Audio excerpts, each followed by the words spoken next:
nakipagbayanihan si Marian Rivera sa All for One, One for All segment ng Eat Bulaga.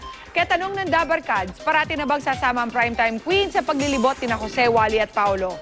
Alamin si chika ni Lars Santiago. Driver! Hi! Guys! Mabuti naman pinaunlakan mo kami. Ay, oo naman. Muling nakipagkulitan si Marian Rivera sa One for All for One segment ng Eat Bulaga nitong Sabado. Kasama sina Dabarkads Jose, Wally at Paolo. Ang napili ni Bossing, pamilya na nakatira sa bus na ginawang bahay. Ang primetime queen, game nag-tour sa loob nito kahit ang padre de pamilya may bulutong. Nagkabulutong na ako. Bossing, Oy. in fairness po, malinis po yung bahay nila. Oo nga, At maganda nakakatuwa po kasi mukhang nag-aaral po yung mga bata, oh. Hindi rin nakaligtas si Marian sa kakulitan ni Jose. Ay! Ano ba? Ito na! O, salba ito ha. Ano ba yan? Kala niya, kahit Marian siya, hindi ko siya pupugahan.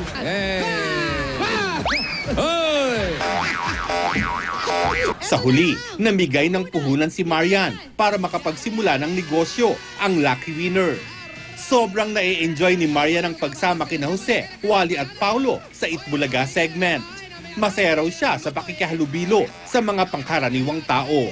Iba pala talaga ang experience na ikaw mismo ay pumupunta sa bahay at nakikita mo yung pamilya kung anong estado meron sila. Iba yung nararanasan mo at nakikita mo sa mga tao. Iba yung dulot nun sa akin eh.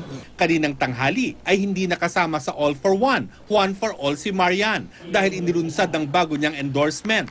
Pero pangako ng primetime queen, gagawin niya ang pagsama kina Jose sa pagtulong hanggat kaya ng kanyang schedule. Ang importante lang sa akin, makapagpaligaya ako ng tao, makita nila na may mga taong katulad natin na nagmamahal sa kanila at binibigyan talaga sila ng mga oras. Tsaka iba yung experience talaga eh. Lars Santiago, updated sa Showbiz Happening.